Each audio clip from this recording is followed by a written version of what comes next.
Babalik po ang DepEd Hour at sa ating pong live panel discussion segment ay makakasama po natin ang incoming at outgoing planning officer po ng Division of Cabanatuan City. Ma'am Jane? Yes.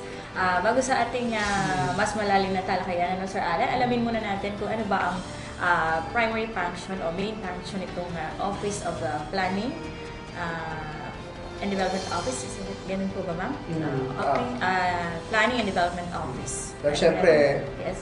huwag muna natin kalimutan na pabatiin yung ating mga bisita ngayong gabi. Unahin na natin siyempre po, ang ating pong outgoing planning officer, si Ma'am Jezabel Esquera. Ma'am, magandang gabi po. Magandang gabi po sa ating lahat, sa lahat pong mga nanonood. Gusto ko pong batiin ang aking pong mga kasama sa DepEd Division of Cabanatuan City, especially ang aming pong SDS who will soon be celebrating her birthday. Ma'am, happy birthday po. And then, of course, ang ating po mga school heads, mga teachers, and kasama ko na rin po yung mga members ng aking family, si Ryan, si Dayan, at si Alvin. Magandang hapon po sa inyo, o magandang gabi po sa inyo lahat. Ayan. Magandang gabi rin po, ma'am, at kasama rin po natin ngayon ang incoming officer ng Planning Office sa DepEd at Cabanatuan, si Sir Arvin Flores. Magandang gabi po sa mga tagapanood at tagapakinig ng DepEd Hour. Nabati ko po ang aking mga kasamahan dyan po sa Actilia National High School. Siyempre po ang aking principal si Ma'am Jane Pascual Santos. Magandang gabi po. Mga kasamahan po dyan, mga kaibigan. Siyempre po mga kasama dito sa Division Office. Magandang gabi po sa ating lahat. Ayan po ang ating mga bisita ngayong gabi at gaya na nabanggit mo, Ma'am Jane, kanina. Tanong natin, baka hindi din masyadong alam ng ating mga tagapanood, kasi puro ang pinupuntahan natin pag dito sa Division Office, accounting, doon sa records, sa ICT. At tanong natin, parang hindi yan sila bibisita sa planning office, kung ano yung function ng planning section dito sa DepEd. Siguro makasagot tayo si Ma'am Jezabel. Ma'am, ano po ba yung mga primary functions po? Okay, tama ka dyan, Alan, kasi usually ang pinupuntahan talaga ng ating mga teachers ay ang personnel, usually sa accounting and then cashier's office. And then sa planning, bihira lang, kasi actually ang main function ng planning is actually collection and consolidation of schools' statistical data. So more or less, mas kami ang may kailangan sa mga eskwelahan, ang mga data ang ipinoprovide nila. And then itong mga school statistical data or information na nagagather natin sa field or sa mga schools ng Division of Cabanatuan City, we provide it to the regional and then the regional office, and then the regional office in turn submit it to the central office.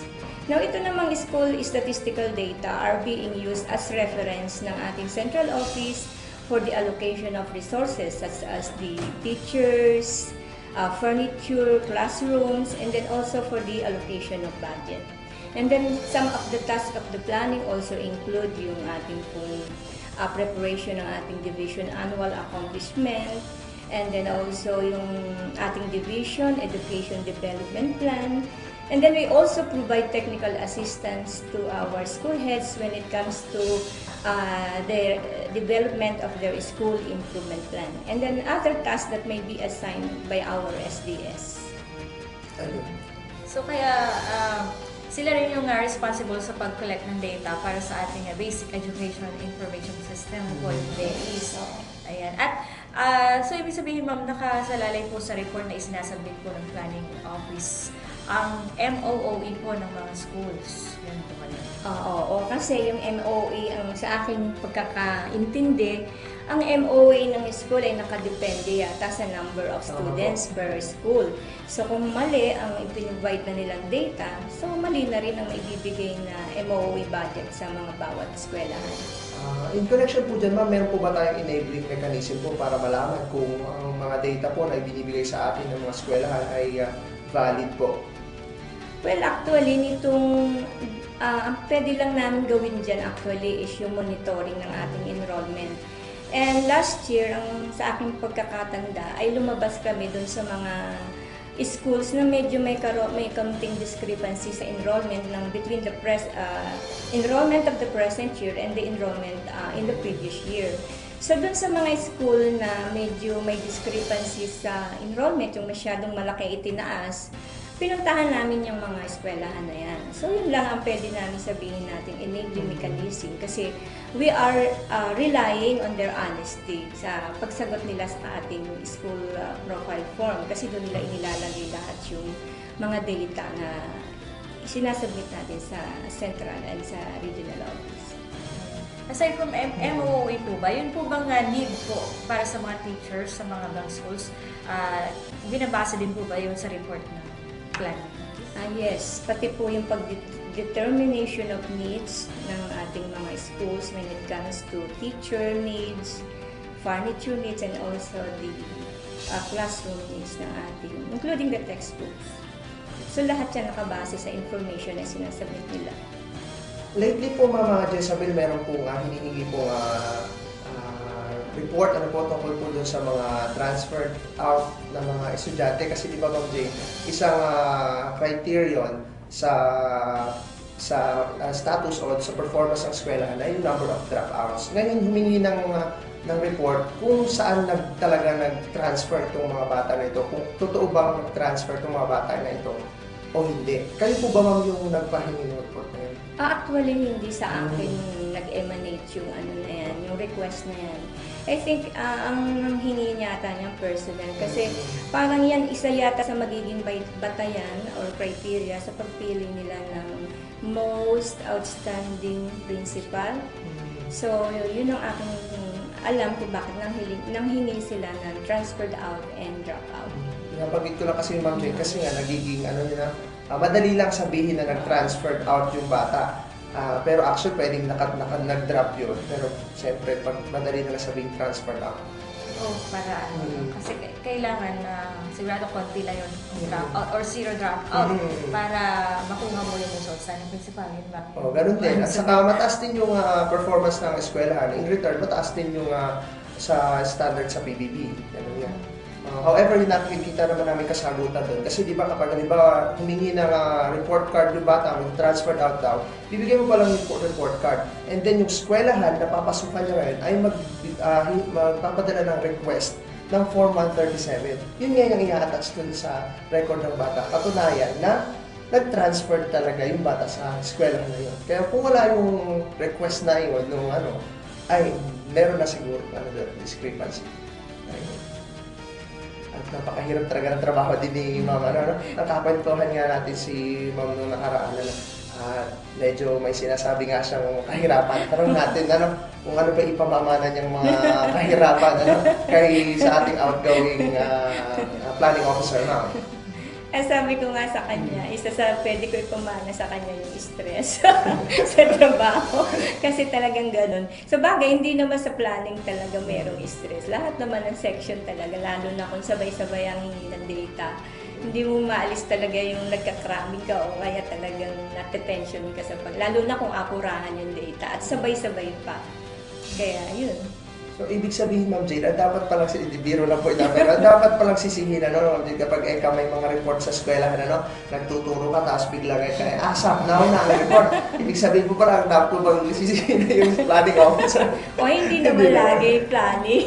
At saka kami, we are also complying on the request from the regional or from the central office at minsan sa ating SDS pag may kailangan si Ma'am, syempre kailangan yan maibigay din namin kaagad kung ano yung kailangan niya. Nabanggit ko naman po yun kasi Ma'am Jay, marami mga reklamo, parang ka makapagturo. May hingi ng report, ASAP daw na. Gano'n. Huwag po natin sisihin yung ating planning officer. Alam ko alam na sila rin yung in-charge sa LRN ng mga bata. Kaya talagang dami rin trabaho talaga. Ayun. At matanong natin yung siyempre ating incoming planning officer kung ano naman yung kanyang paghahanda sa bagong posisyon na kanyang hawakan. Kasi from classroom teacher si Sir sa Campinas National High School. Kumusta Sir ang paghahanda? Ayun, bali medyo nangangapa pa rin ako hanggang sa ngayon kasi still ongoing pa rin yung training sa akin yung mag-PSA. Unti-unti nagagamay ko naman na yung mga trabaho. Ang medyo mahirap lang kung halimbawa, bigla may kailangan data kung saan ko kukuhanin, kung saan ko pupulutin na yung information doon sa kailangan na report. So, yun lang ako medyo nahihirapan. So, time will come na mga master din natin yan. Kaya lang, Alan, may Yes, gusto ma'am. akong idagdag. Ako, ma'am. Kasi baka kasi magkaroon ng misconception. Kasi si Sir Arvin, as he was designated as Division Research Coordinator muna. Kasi hindi pa naman available yung ating item. So for the meantime, ang kanya talagang designation is Division Research Coordinator. Ang tumatayo nating Division OIC Planning Officer is si Ma'am Jusana Toledo. Kaya lang, because of the, yung bang medyo maigsi yung panahon na maiti-train ko si Ma'am Jusana. So I asked Mr. Arvin Flores if he can help me out sa mga trabaho namin sa planning since siya naman ay coordinator, LIS coordinator, tsaka BAIS coordinator sa kanilang eskwelahan. So at least mas madali na sa kanya, mas makapipick up siya ng mas madali at kung sakaling si Ma'am Jusana nga ang makakakuha ng aking position, mas madali naman niya siguro maita-transfer. But then, nothing is definite yet kasi marami tayong positions available. So, hindi natin alam kung sino pa ang mga taong makakakuha ng mga item na yan. Basta, I just want to correct na siya ay Division Research Coordinator. Ayun, so hindi pala incoming and outgoing ang ating bisita sa ngayon. So, mahirap since wala pa rin pong, may appointment na rin po si Sir as Division Research Coordinator. Ma'am? Meron siya, ano nang binigay sa inyo, ma'am?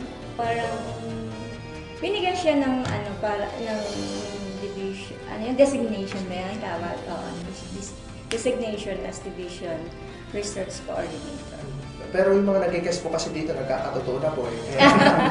Ay, di wala namang masama kung i-aspire ni Sir Arvin na mag-apply sa planning officer. Wala namang masama doon.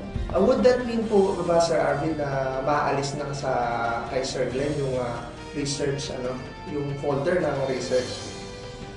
Hindi ko po sure. Kasi po, yun nga po, ang designation sa natin sa akin ni SDS po ay research coordinator. But ang point ko po, ang training ko is on planning po.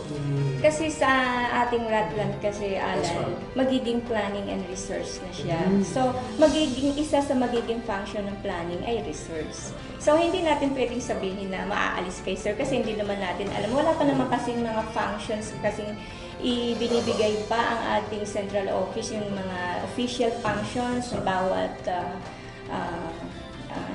bawat tao. Kaya hindi pa namin kaya sagutin yung sinasabi mo. Ako nakikita sa Yes. Nabanggit niyo, ma'am, na si Ma'am Miss Jusana Toledo ay Division Planning Coordinator.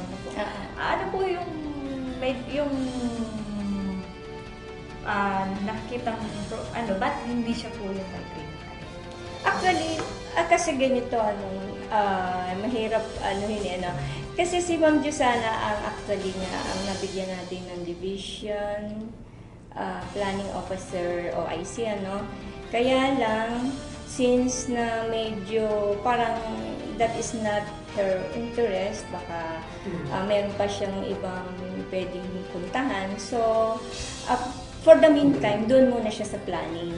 Pero kasama ko rin siyang itinitrade kasi baka naman magbago isip niya, baka gusto rin niya maging planning officer. O, wala namang masama kasi lahat naman yan open position.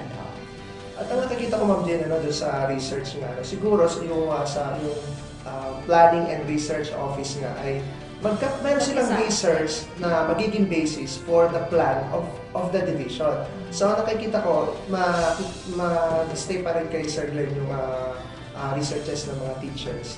Pero yung gagawin ng research office o planning research office ay sarili nilang mga researches kung saan ibibasa nila. Oo, ng mga plano din ng division. At pwede nga talaga magkasama ang planning and research kasi bago ka mag-plan, dapat may research ka. Ayun. At yung research mo, doon din mag-base sa plano mo. Kasi sabi nga naman, saan mo ibinasa yung plano mo na to? Napatunayan mo ba ito na itong pangangailangan halimbawa ng na division? Ano yung yung mga datos mo. Ayun. So, kailangan Yung talaga. feasibility study. Tama na yan. sinasabi. Siyempre, kapag planning or research officer ka, marami ka dapat mga competencies na tinataglay. Tanong natin kay Mama Jessa muna kung ano-ano yung mga competencies na dapat taglayin ng isang planning officer na ngayon ay magiging planning and research officer na. Ano? Tanong naman natin kung ang mga ito ba ay ang kinat ni Sir Flores. Ma'am. Siguro, unang-una sa maging dapat qualities ng isang planning officer yung meron kang tiyaga sa trabaho mo.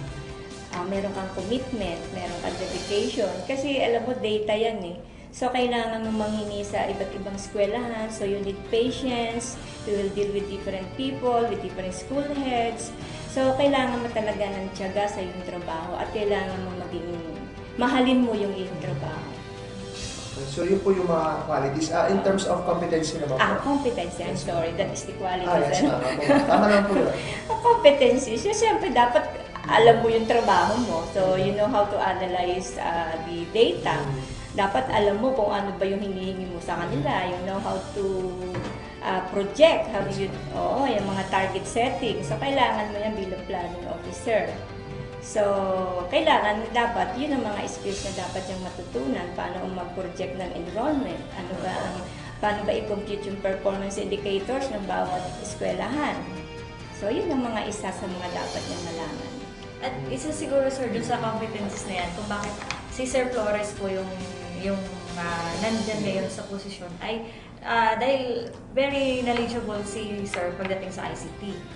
Yun po ba? Isa Sabihin po sa naging competencies. basis. Yes, I'm sorry, I forgot to mention. Number 1 din yung marunong ka sa hindi lang yung knowledgeable, dapat nga mas advanced ka pa Tanong na natin si Sir Flores kung ang mga sinabi ni mga qualities, competencies ay taglay na rin, sir. At ano pa yung sa tingin niya ay competency na kailangan pa niya matutunan dahil nag-undergo nga siya ng training din kayo, sir? Ano po yung tanong? Ay, mga qualities ba, sir, na sinabi niyo? Mga competencies, sir. Taglay mo na, sir. At ano pa yung mga competencies na sa tingin mo ay kailangan mo pang matutunan upon your training from kay Ma'am? With regards to competencies na nabanggit naman po ni Ma'am Jessa, siguro po ilan naman doon taglay na natin. Kasi normal naman, ginagawa naman na po natin yun even nung nasa school sa LIS, sa e-base. Tapos at the same time, knowledgeable naman ako sa ICT nga and research and statistics, which is yun yung pinaka-main tool na ginagamit sa planning para sa research. So, kung meron pa siguro na skills or competencies na dapat i-develop pa, siguro yung how I communicate with school heads, yun ang medyo sa tingin ko kahinaan ko pa sa ngayon Yeah. Sa ngayon po, ano kayo sa closing po ng school year, parang yung pinagtuturuan nila na trabaho, pinagtulungan ng trabaho? Or nagpaplano kayo for the next school year? Meron na po kayo pinagtutulungan ng trabaho, plano para sa susunod ng school years? For 2015, 2016? Wala pa.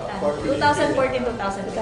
Actually, ang trabaho nakikita ko na dapat namin pagtuunan ngayon ay yung, iba may incoming tayong e-base na yung encoding ng end of the school year at saka yung ating beginning of the school year na e-base din. So yun, isa yun sa mga plano at saka isa sa dapat na rin paghandaan kasi kailangan mo talagang makuha yung 100% na encoding ng ating mga eskwelahan, hindi lang ng public, pati na rin yung ating mga private schools. At yan nga po ang ating usapan sa pagitan po namin at yung ating mga bisita ngayon si Ma'am Jessa Belisguera at si Sir Arvin Flores. At maya-maya po sa ating pagbabalik ay bibigyan pa po tayo ng iba pang mga impormasyon tungkol po sa planning office dito po sa DepEd of Cabanatuan, DepEd Division of Cabanatuan City. Kung kaya alis po babalik po ang DepEd Hour.